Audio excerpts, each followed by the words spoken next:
Tungwarara's cave confession. How mnangagwa's investment advisor admits to coordinated disinformation against Blessed Geza.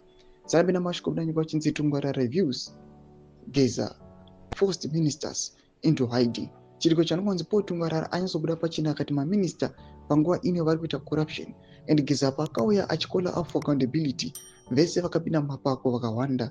Don't go subscribe or like on the bell icon. Timina munauzere mubuda mnyogwa muchinzi.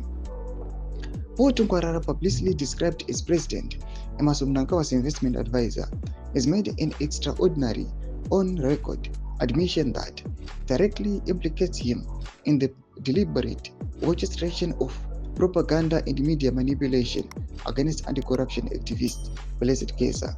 Speaking in Yanga, Tungwarara openly claimed that Geza's activism frightened every arm of government, alleging that officials were so terrified they ended up hiding in caves. What followed?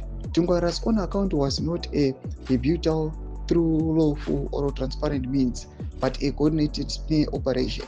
He spoke of the days given government appeared to shut business ahead of Blessed Geza's 31st March 2025 demonstration.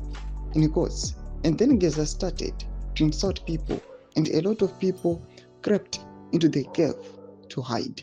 And then I found my little sister called Afia.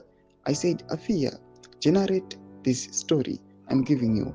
Look for journalists to write it. And we flooded the spaces and we said, the old man is mad.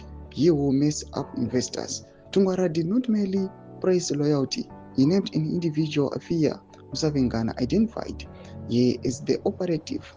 He instructed to mobilize journalists, generate defamatory narratives, and saturate media platforms with content designed to discredit Geza as mad and dangerous to investment. The implications are profound.